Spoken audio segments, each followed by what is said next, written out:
Apa yang terjadi di Gaza, Palestina memang sepatutnya tidak hanya dilihat dari sisi, tidak hanya dari sudut pandang agama, tapi juga dari sudut pandang kemanusiaan. Karena agama apapun melarang dan juga mengutuk keras adanya penindasan, penjajahan, dan juga penyiksaan, bahkan pembunuhan. Seperti yang saat ini kita lihat bersama terjadi secara realita di Gaza, Palestina. Untuk bisa mengetahui bagaimana kondisi terkini masyarakat di sana, ada Hussein atau Mas Hussein, ini merupakan relawan Indonesia yang berada di Palestina. Assalamualaikum warahmatullahi wabarakatuh. Selamat malam, Mas Hussein. Waalaikumsalam warahmatullahi wabarakatuh. Selamat siang waktu Gaza, Putri Baik, Viola. Mas Hussein mungkin bisa diberitakan kepada kami yang di Indonesia ini, kami ingin sekali mengetahui bagaimana kondisi terbaru di sana. Karena kami tahu bahwa hingga Minggu hari ini juga masih terus dilakukan serangan oleh Israel kepada warga Palestina.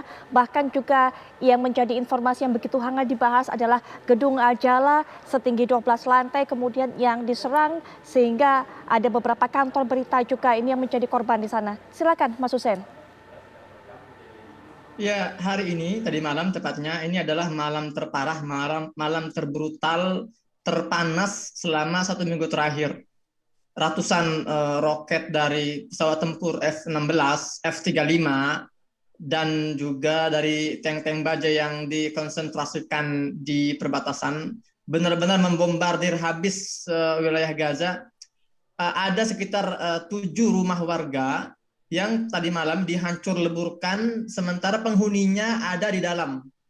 Jadi sampai detik ini kita bicara, ini masih dilakukan proses evakuasi terhadap para korban yang masih terjebak di dalam reruntuhan. Adapun korban tewas sejauh ini dari pihak Palestina itu sudah mencapai angka 191, di mana 52 diantaranya anak-anak, 33 diantaranya wanita, dan korban luka mencapai 1.225. Dan belum terlihat bahwa ini akan berakhir. Jadi kemungkinan korban-korban ini masih terus bertambah. Sebagaimana saya katakan tadi, masih ada korban-korban yang sedang dievakuasi dari dalam reruntuhan. Baik. Bukan hanya masalah sipil, juga tadi malam ini benar-benar Israel menyerang infrastruktur, Baik. jaringan listrik, jaringan air, jaringan internet, dan jalan-jalan raya benar-benar diporak-porandakan. Jadi ada semacam usaha untuk mempersulit akses ambulan untuk mengevakuasi korban.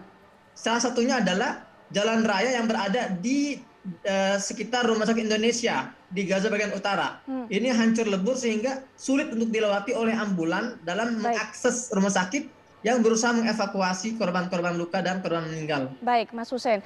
Kita nanti akan dengarkan kabar dari Mas Hussein lagi, tapi mungkin Prof. Salim Said ini melihat eskalasi serangan yang begitu meningkat. Prof. Salim, bagaimana kemudian apa upaya yang harus dilakukan termasuk oleh Indonesia, Prof. Salim? Mungkin ada masukan, karena kalau tadi Prof. Salim sudah jelaskan bahwa Israel ini hanya mengenal bahasa kekerasan dan begitu kuat atau memiliki militer yang kuat. Prof. Salim. Iya, dia merasa kuat dan itu ada alasan untuk merasa kuat. Amerika itu 100% membantu Israel. Mungkin di Eropa tidak sehebat di Amerika, tapi di Amerika itu dukungan terhadap Israel sangat kuat. Dan itu jaminan bagi Israel untuk berbuat apa saja untuk menjaga keamanan dia. Persepsi Israel terhadap keamanannya dia berbeda dengan kita. Kita kan tidak pernah mengalami trauma diperlakukan oleh Nazi Jerman seperti yang dilakukan terhadap orang Yahudi di zaman Perang Dunia Kedua. Itu melekat di kepala mereka dan nggak bisa diperbaiki. Saya ingat waktu mahasiswa di Amerika melihat wawancara seorang novelis, penulis novel Israel. Dia bilang, kita tidak bisa menyelesaikan soal ini. Kita ini bangsa sakit. Kita ini orang Yahudi, orang Israeli sakit. Jadi dia berharap ada kekuatan lain memperbaiki dia. Mengajari dia untuk membebaskan diri dari trauma. Ini agak sulit karena kepentingan dunia kan macam-macam. Coba lihat saja sekarang. Soal Myanmar saja misalnya. Amerika kritis terhadap pemerintah militer Myanmar. Tapi China dan Rusia membantu Myanmar. Dan dalam setiap kasus terjadi hal-hal seperti itu sehingga Dewan Keamanan PBB tidak bisa berfungsi yang benar mengatasi penderitaan rakyat Myanmar. Nah, itu juga yang terjadi dengan Israel. Jadi Israel ini mengingatkan saya pada kasus runtuhnya tembok Berlin. Setelah runtuh tembok Berlin, maka Rusia tidak bisa mempertahankan Eropa Timur sebagai negara komunis. Bubar itu, dan kemudian mereka menjadi negara-negara non-komunis dan banyak yang bergabung dengan Uni Eropa atau NATO. Nah, itu kan terjadi perubahan konstelasi kekuatan. Kalau itu belum terjadi, Israel akan begini terus. Baik. Soal kecil saja akan dia pakai untuk menghancurkan orang Palestina. Kira-kira seperti itu.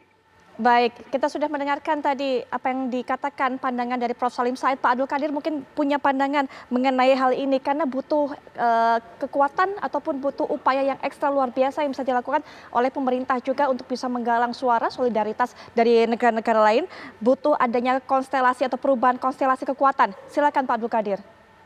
Terima kasih banyak. Saya rasa pandangan yang mengatakan bahwa upaya yang dilakukan oleh pemerintah Indonesia tentunya bukan tanpa tantangan, dan saya sangat sepakat bahwa saat ini dan dalam catatan sejarah memang Dewan Keamanan PBB seringkali menghadapi kegagalan dalam menanggapi ataupun merespons apa yang terjadi di Palestina.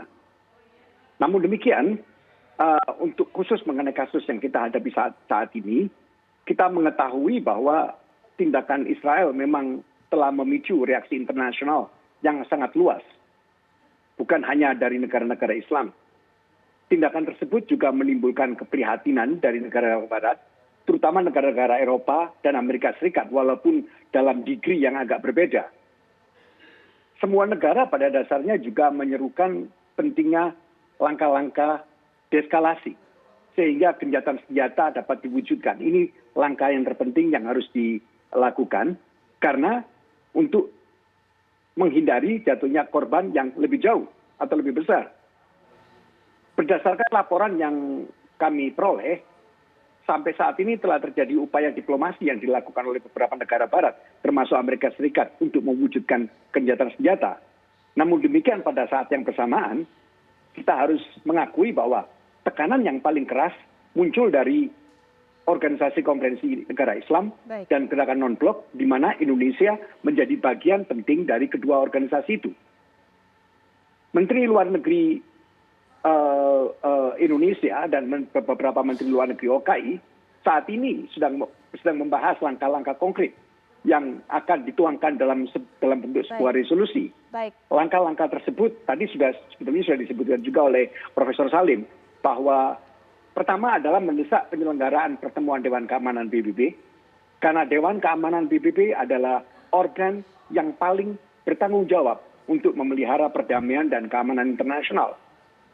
Namun, Indonesia dan negara-negara Islam lainnya juga menyadari bahwa kemungkinan gagalnya Dewan Keamanan PBB cukup besar. Baik, Pak. Maka Indonesia dan OKI akan mendorong pertemuan Majelis Umum, pertemuan darurat. Baik. Dan yang lebih penting lagi saat ini juga negara-negara OKI sedang mengusulkan penerapan mekanisme internasional ataupun international presence untuk melindungi warga sipil Palestina dan kompleks Masjid Al-Aqsa. Ini langkah yang terpenting, walaupun kita tahu bahwa belum tentu berhasil, tapi yang pasti Indonesia tidak akan pernah surut untuk mengupayakan itu, karena kita mengetahui setiap upaya memperjuangkan Palestina memerlukan kesabaran dan memerlukan waktu. Baik, Pak Kiai mungkin menutup perbincangan mengenai tema ini, Pak Kiai. Ada pesan mungkin disampaikan untuk masyarakat juga? Pertama saya kira yang paling mendesak kita sebagai orang awam menyaksikan ya, bagaimana supaya penyerangan yang brutal terhadap dari Israel kepada Palestina ini segera dihentikan ya. Oleh kekuatan siapapun ya, saya kira ya kita sebagai masyarakat ini bagaimana caranya para diplomat dan para pemimpin bangsa ini sesegera mungkin menghentikan serangan ini. Yang kedua, apa yang paling dibutuhkan oleh masyarakat yang Palestina sekarang ini itu sesegera mungkin kita lakukan. Ya, itu tunjukkanlah solidaritas kita kepada mereka, kepada saudara-saudara kita di sana itu sebagai apa ya? Ini kita harus menganggap ini sebagai suatu peristiwa atau bencana kemanusiaan. Nah, kalau kita bicara tentang kemanusiaan, humanity is only one, there is no colors, ya kan. nggak ada warnanya kemanusiaan itu. Agama apapun, etik manapun juga, kalau dunia kemanusiaan itu diinjak-injak itu, mestinya kita harus punya perasaan yang sama, ya Betul. kan. Nah, apapun agamanya, apapun etiknya, mari kita bersatu. Bagaimana menjadikan Israel ini sebagai satu, quote unquote itu musuh bersama kemanusiaan itu ya. Nah, kita jangan lagi ada negara yang seperti ini. Dan untuk kita di Indonesia sebagai warga mayoritas umat Islam terbesar di dunia lah, katakanlah seperti itu, mestinya harus memang lebih menunjukkan bantuan yang nyata terhadap saudara-saudara kita yang ada di sana. Baik. Walaupun geografis kita jauh dari sana, tetapi teman-teman relawan yang berangkat ke Palestina kemarin itu menjelang bulan Ramadan ini mampir ke Istiqlal juga ya minta doa, minta apa yang bisa kita lakukan untuk saudara-saudara kita. Baik. Karena mereka juga sudah membayangkan, jangan-jangan biasanya kan menjelang Lebaran itu ada ketegangan muncul di Palestina.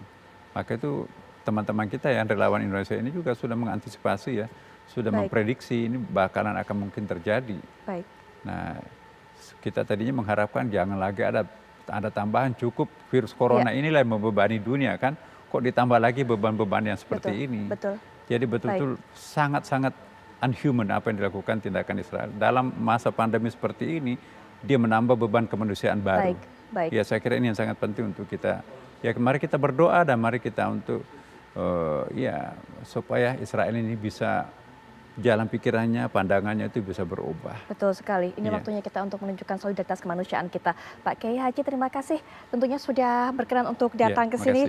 Pak Kiai Haji Nasaruddin Umar selaku Imam Besar Masjid Istiqlal, kemudian juga sudah bergabung tadi dengan kita. Terima kasih kehadirannya melalui media daring Bapak Abdul Qadir Jelani selaku Dirjen Asia Pasifik dan Timur Tengah Kementerian Luar Negeri. Kemudian juga Prof. Salim Said juga terima kasih sudah berkenan untuk menyempatkan waktunya bergabung dan juga memberikan pandangannya dalam diskusi ini. Mas Hussein juga terima kasih sudah memberikan kabar terbaru dari Gaza Palestina. Sekali lagi terima kasih.